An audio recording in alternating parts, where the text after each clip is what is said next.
നമസ്കാരം എല്ലാ പ്രിയപ്പെട്ട ഉദ്യോഗാർത്ഥി സുഹൃത്തുക്കൾക്കും PSC ഇൻഫ്ലുവൻസറിന്റെ പുതിയ ഒരു വീഡിയോയിലേക്ക് സ്വാഗതം. നമ്മൾ ഇന്നത്തെ വീഡിയോയിൽ നിങ്ങളുമായി ഷെയർ ചെയ്യുന്ന ടോപ്പിക് കേരള മന്ത്രിസഭയിലെ 21 അംഗ മന്ത്രിസഭയിലെ ഓരോ വ്യക്തികളെയും അവർ പ്രദാനം ചെയ്യുന്ന മണ്ഡലവും അവർ കൈകാര്യം ചെയ്യുന്ന വകുപ്പ് എന്നിവ ഡീറ്റെയിൽ ആയിട്ട് ചർച്ച ചെയ്യാൻ വേണ്ടി പോവുകയാണ്. അപ്പൊ നമുക്ക് എല്ലാവർക്കും അറിയാം, വരാൻ പോകുന്ന എല്ലാ മത്സര പരീക്ഷയിലും ഒരു മാർക്കായി വരുന്ന, ഒന്നിൽ കൂടുതൽ മാർക്കായി വരുന്ന ഒരു മേഖലയാണ് ആനുകാലിക സംഭവം. അപ്പൊ ഈ ഒരു മന്ത്രിസഭയിലെ ഓരോ മന്ത്രിമാരെയും അവര് കൈകാര്യം ചെയ്യുന്ന വകുപ്പ്, അതിൽ വനിതാ മന്ത്രിമാരുണ്ടെങ്കിൽ അവരുടെ എണ്ണം എത്രയാണ്, അവരുടെ പേര്, അവര് പ്രദാനം ചെയ്യുന്ന മണ്ഡലം എല്ലാം ഡീറ്റെയിൽ ആയിട്ട് നമ്മൾ പഠിച്ചു മാറ്റേണ്ടിയിരിക്കുന്നു. അപ്പൊ നമ്മൾ നേരെ വീഡിയോയിലേക്ക് പോവുകയാണ്. നമുക്ക് എല്ലാവർക്കും അറിയാവുന്നതാണ്, കേരളത്തിലെ പുതിയ മന്ത്രിസഭയുടെ മുഖ്യമന്ത്രിയായിട്ട് സത്യപ്രതിജ്ഞ ചെയ്തത് ശ്രീ VD സതീശനാണ്. അപ്പൊ കേരളത്തിലെ നിലവിലെ മുഖ്യമന്ത്രി ആരാണ്? അത് VD സതീശനാണ്. അദ്ദേഹം കൈകാര്യം ചെയ്യുന്ന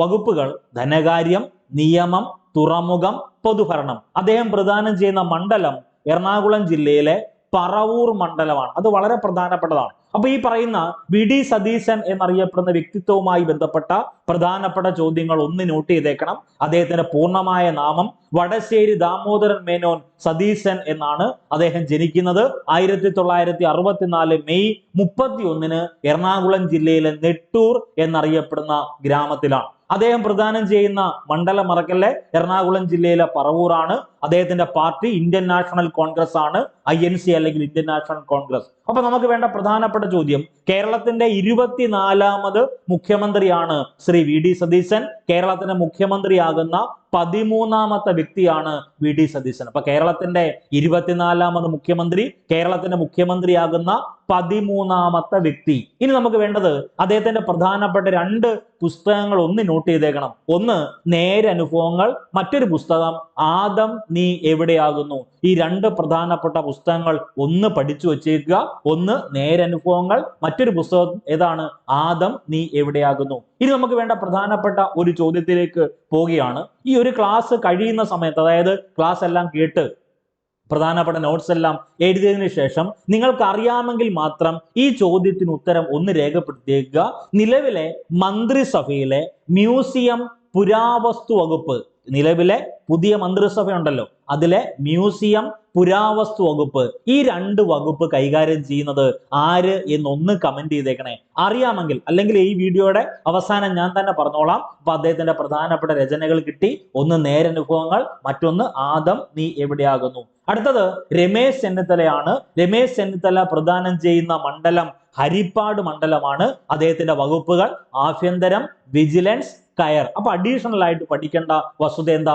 കയർ വളരെ പ്രധാനപ്പെട്ടതാണ്. അപ്പൊ ആഭ്യന്തര വകുപ്പ് മന്ത്രി നമുക്കറിയാം, വിജിലൻസ് വകുപ്പ്, ഒപ്പം കയർ വകുപ്പ് കൂടി ആർക്കുണ്ട്? രമേശ് ചെന്നിത്തല കൈകാര്യം ചെയ്യുന്നുണ്ട്. മണ്ഡലം മറക്കല്ലേ, ഹരിപ്പാടാണ്. അടുത്തത് K മുരളീധരനാണ്. അദ്ദേഹത്തിന്റെ വകുപ്പ് ആരോഗ്യം, ദേവസ്വം. അപ്പൊ കേരളത്തിലെ നിലവിലെ ആരോഗ്യ വകുപ്പ് മന്ത്രി ആരാണ്? K മുരളീധരനാണ്. പ്രദാനം ചെയ്യുന്ന മണ്ഡലം വട്ടിയൂർക്കാവാണ്. അടുത്തത് AP അനിൽകുമാർ ആണ്.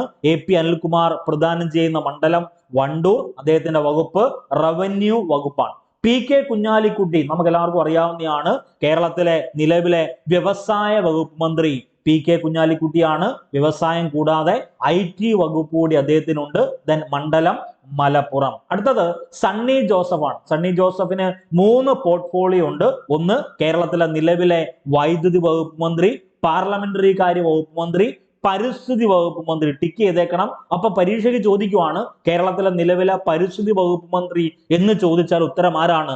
സണ്ണി ജോസഫ് ആണ്. അദ്ദേഹം പ്രദാനം ചെയ്യുന്ന മണ്ഡലം പേരാവൂരാണ്. അടുത്തത് N ഷംസുദ്ദീൻ ആണ്. അദ്ദേഹത്തിന്റെ പോർട്ട്ഫോളിയോ പൊതുവിദ്യാഭ്യാസം, വഖഫ്, ഹജ്ജ്, ന്യൂനപക്ഷ വികസനം. അപ്പം അവിടെ നമ്മളെ കുഴപ്പിക്കുന്ന ഒരു മേഖലയാണ്. പൊതുവിദ്യാഭ്യാസം ഉണ്ട്, ഉന്നത വിദ്യാഭ്യാസം ഉണ്ട്. രണ്ടും രണ്ടാണേ. പൊതുവിദ്യാഭ്യാസം വേറെ, ഉന്നത വിദ്യാഭ്യാസം വേറെ. അപ്പം N ഷംസുദ്ദീൻ പൊതുവിദ്യാഭ്യാസ വകുപ്പ് മന്ത്രിയാണ്. അദ്ദേഹം പ്രദാനം ചെയ്യുന്ന മണ്ഡലം മണ്ണാർക്കാട് മണ്ഡലമാണ്. അടുത്തത് ശ്രീ CP ജോൺ ആണ്. വകുപ്പ് ഗതാഗതമാണ്. അപ്പൊ കേരളത്തിലെ നിലവിലെ ഗതാഗത വകുപ്പ് മന്ത്രി ആരാണ്? CP ജോൺ ആണ്. പ്രദാനം ചെയ്യുന്ന മണ്ഡലം തിരുവനന്തപുരമാണ്. അടുത്തത് PC വിഷ്ണുനാഥ് ആണ്. PC വിശ്വനാഥിന്റെ വകുപ്പുകൾ ടൂറിസം, സാംസ്കാരികം, സിനിമ.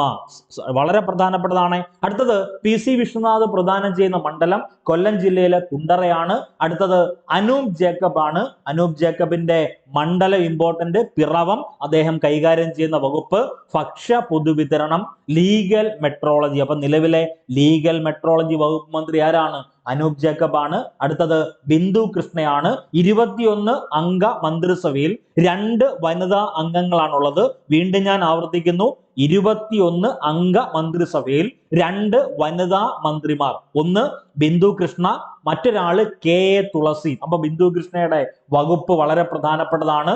തൊഴിൽ വകുപ്പ്, വനിതാ ശിശുക്ഷേമം, ക്ഷീര വികസനം. ഈ 3 വകുപ്പ് ബിന്ദു കൃഷ്ണയ്ക്കാണ്. പ്രദാനം ചെയ്യുന്ന മണ്ഡലം കൊല്ലമാണ്. അടുത്തത് ശ്രീ KM ഷാജിയാണ്. KM ഷാജിയുടെ വകുപ്പ് തദ്ദേശ സ്വയംഭരണം, ഒപ്പം ടൗൺ പ്ലാനിംഗ് കൂടി ഉണ്ട്. പ്രദാനം ചെയ്യുന്ന മണ്ഡലം വേങ്ങരയാണ്. അടുത്തത് PK ബഷീർ ആണ്. കേരളത്തിലെ നിലവിലെ പൊതുമരാമത്ത് വകുപ്പ് മന്ത്രിയാണ് PK ബഷീർ. പ്രദാനം ചെയ്യുന്ന മണ്ഡലം ഏറനാടാണ്. അടുത്തത് V അബ്ദുൾ ഗഫൂർ ആണ്. അദ്ദേഹം പ്രദാനം ചെയ്യുന്ന മണ്ഡലം കളമശ്ശേരിയാണ്. V അബ്ദുൾ ഗഫൂറിന്റെ വകുപ്പുകൾ ഫിഷറീസ് വകുപ്പ്, സാമൂഹിക നീതി. വളരെ പ്രധാനപ്പെട്ടതാണ്. അപ്പൊ ഞാൻ പറഞ്ഞല്ലോ, സാമൂഹിക ക്ഷേമമുണ്ട്, അത് വേറെ, ഇത് സാമൂഹിക നീതി. അപ്പൊ V അബ്ദുൾ ഗഫൂർ പ്രദാനം ചെയ്യുന്ന വകുപ്പ് അല്ലെങ്കിൽ മണ്ഡലം കളമശ്ശേരി വകുപ്പ്, ഫിഷറീസ് വകുപ്പും ഉണ്ട്, ഒപ്പം സാമൂഹിക നീതിയുണ്ട്. അടുത്തത് കേരളത്തിലെ നിലവിലെ ജലവിഭവ വകുപ്പ് മന്ത്രി. ജലവിഭവം മാത്രമല്ല, ജലസേചന വകുപ്പ് കൂടി അദ്ദേഹത്തിനാണ്. ശ്രീ മോൻ ജോസഫ്. വകുപ്പ് ജലവിഭവം, ഒപ്പം ജലസേചനമുണ്ട്. മോൻസ് ജോസഫിന്. മണ്ഡലം കടുത്തുരുത്തിയാണ്, മറക്കല്ലേ. അടുത്തത് റോജി M ജോൺ ആണ്. റോജി M ജോൺ കൈകാര്യം ചെയ്യുന്ന വകുപ്പ് ഉന്നത വിദ്യാഭ്യാസമാണ്. അപ്പൊ ഞാൻ നേരത്തെ പറഞ്ഞു, പൊതുവിദ്യാഭ്യാസം ഉണ്ട്, ഉന്നത വിദ്യാഭ്യാസം ഉണ്ട്. ആദ്യമൊക്കെ നമ്മൾ എഴുതാൻ പോകുന്ന മത്സര പരീക്ഷ നമ്മളെ കുഴപ്പിച്ച് കളയും. പിന്നീട് 1ാം വർഷം, 2ാം വർഷം, 5 വർഷം ഈ ഗവൺമെന്റ് കണ്ടിന്യൂസ് ആയിട്ടുണ്ടല്ലോ. അപ്പം റോജി M ജോൺ പ്രദാനം ചെയ്യുന്ന മണ്ഡലം അങ്കമാലിയാണ് എന്ന കാര്യം ഒന്ന് നോട്ട് ചെയ്തേക്കുക. അടുത്തത് OJ ജനീഷ.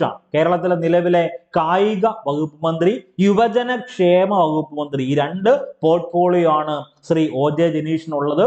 മണ്ഡലം കൊടുങ്ങല്ലൂർ മണ്ഡലമാണ്. അടുത്തത് T സിദ്ദിഖാണ്. കേരളത്തിലെ നിലവിലെ കൃഷി വകുപ്പ് മന്ത്രിയാണ് T സിദ്ദിഖ് പ്രദാനം ചെയ്യുന്ന മണ്ഡലം കൽപ്പറ്റ, വയനാട് ജില്ലയിലെ കൽപ്പറ്റയാണ്. അടുത്തത് ശ്രീ ഷിബു ബേബി ജോൺ ആണ്. അദ്ദേഹം പ്രദാനം ചെയ്യുന്ന മണ്ഡലം കൊല്ലം ജില്ലയിലെ ചവറയാണ്.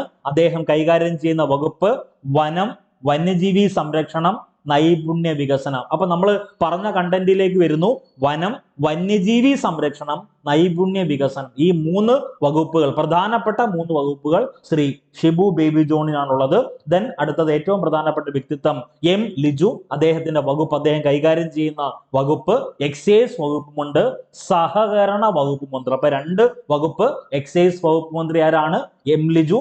സഹകരണ വകുപ്പ് മന്ത്രി ആരാണ്? M ലിജു. അടുത്തത് അദ്ദേഹം പ്രദാനം ചെയ്യുന്ന മണ്ഡലം ഏതാ? അത് കായംകുളമാണ്. അടുത്തത് നമുക്ക് എല്ലാവർക്കും അറിയാവുന്ന, നമ്മൾ നേരത്തെ ഡിസ്കസ് ചെയ്തു, 21 അംഗ മന്ത്രിസഭയുടെ 2 വനിതകൾ ഉണ്ടായിരുന്നു. അതിലൊരു വനിത ബിന്ദു കൃഷ്ണയാണ്, മറ്റൊരു വനിത KA തുളസിയാണ്. അപ്പൊ നമുക്ക് വേണ്ടത്, അവര് പ്രദാനം ചെയ്യുന്ന മണ്ഡലം കോങ്ങാടാണ്. വകുപ്പ് കൈകാര്യം ചെയ്യുന്ന വകുപ്പ് പട്ടികജാതി പട്ടികവർഗ ക്ഷേമം എന്ന് ഓപ്ഷനകത്ത് കാണും. അതല്ലെങ്കിൽ പിന്നാക്ക ക്ഷേമം എന്ന് കാണും. അപ്പൊ നമുക്ക് വേണ്ട പ്രധാനപ്പെട്ട 3 കാര്യങ്ങൾ കൂടി നിങ്ങൾ മനസ്സിലാക്കണം. അതായത് പുതിയ മന്ത്രിസഭയുടെ കാര്യങ്ങളെല്ലാം നമ്മൾ പറഞ്ഞു. അതിൽ ഞാനൊരു കാര്യം ആദ്യമേ നിങ്ങളോടൊരു ചോദ്യം ചോദിച്ചിരുന്നല്ലോ. അതായത് കേരളത്തിലെ നിലവിലെ മ്യൂസിയം വകുപ്പ് വളരെ പ്രധാനപ്പെട്ടതാണ്. കേരളത്തിലെ നിലവിലെ മന്ത്രിസഭയിൽ മ്യൂസിയം, പുരാവസ്തു വകുപ്പ്, ഈ 2 വകുപ്പുകൾ കൈകാര്യം ചെയ്യുന്നത് OJ ജനീഷാണ്. അപ്പൊ ഇത്രയും കാര്യങ്ങളാണ് നമ്മൾ ഇന്നത്തെ ഈ ഒരു സെഷനിൽ നിങ്ങളുമായി ഷെയർ ചെയ്തത്. ഇതിന്റെ PDF നോട്ട് PSC ഇൻഫ്ലുവൻസറിന്റെ കോമൺ ടെലഗ്രാം ഗ്രൂപ്പിൽ അപ്ഡേറ്റ് ചെയ്തിട്ടുണ്ട്. അപ്പോൾ ഉഷാറായിട്ട് പഠിക്കുക. എല്ലാവർക്കും എല്ലാവിധ ആശംസകളും നേരുന്നു. All the best.